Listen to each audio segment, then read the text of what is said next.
Hello everyone. This video is for discussing the material science concept of planar Miller indices. Let me show you what my model looks like. This is from different angles and just slowly pivoting through it. And then I'll show it from this side. We've got the top view. We've got the side, the front, this way, and just all different angles. So let me get my model back to the way it was. Alright, so this is my model for planar Miller indices. We use Miller indices to represent the orientation of a certain plane in a crystal structure, such as this one.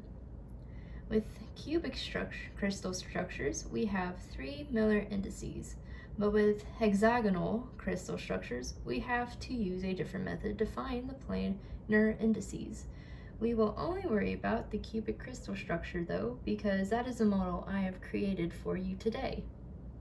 There are 5 steps we must take to correctly determine the Miller indices for the plane. Step number 1. If the plane passes through the origin, another parallel plane must be made to avoid the origin.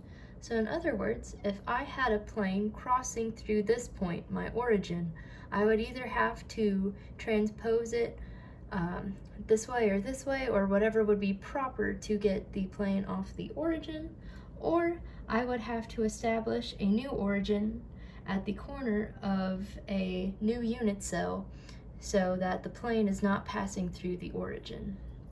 Step number 2, assign the intercepts of the x-axis, the y-axis, and the z-axis as A, B, and C respectively. Step number 3, take the reciprocal of A, B, and C. If one of the intercept values is infinity, the result of the reciprocal would be 0. Step number 4 is reduction to the smallest integer values. If you have fractions after you've taken the reciprocal, multiply by a common factor to get whole numbers. If those numbers can be reduced, then divide by a common factor. But remember and keep in mind that these values must still be whole numbers after you are done dividing. Step number 5, which is our final step, is to put the integer indices in parentheses. And make sure you do not put any commas. There are no commas in Miller indices. These integer indices are labeled H, K, and L, which correspond to the x-axis, y-axis, and z-axis respectively. Another important thing to note is that if our H, K, or L integer indices is negative, we put a bar over that number in our Miller indices. Now that we know the rules to determine the Miller indices, let's figure out what the planar indices are for the model I have created for you today.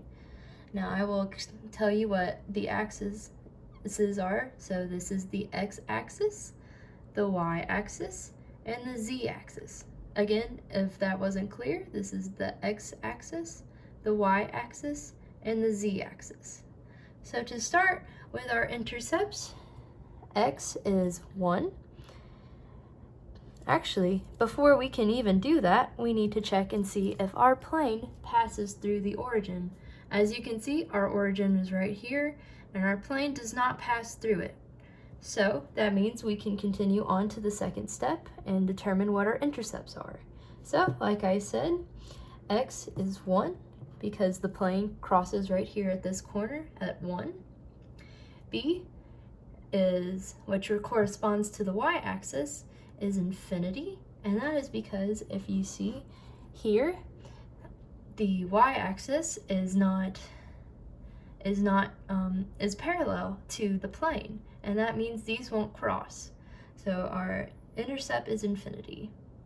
And finally, our z-axis, which is corresponding to C, is about 75% of the way up, so we are going to say that it is 3/4. So C is equal to 3/4. Our next step is to take the reciprocal of these numbers. So to take the intercept, we do 1 over our value. So 1 over A, 1 over B, and 1 over C. So 1 over A is just 1 over 1, so that's 1. And 1 over B is 1 over infinity, and like I stated earlier, 1 over infinity is 0. And then we get to 1 over C. 1 over C is 1 over 3 divided by 4, which simply simplifies to 4 over 3. Our next step is to do reduction. So as you can see here, we have a value that is a fraction, and we do not want a fraction. So we will multiply each of these numbers by the common factor of 3 to make all of these integers whole numbers. So 1 times 3 is 3. 3 times 0 is 0. And 3 times 4 over 3 is 4. And now we check again to see if there's a common factor that can divide to make these numbers smaller. There is not. So we continue on to our final step, the Miller Indices. I already have the open parentheses here, and so all we have to do is do parentheses 3, 0, 4. Well, this concludes the rules for determining the Miller Indices, and also an example problem of how to solve for Miller Indices in a cubic crystal structure. Thank you.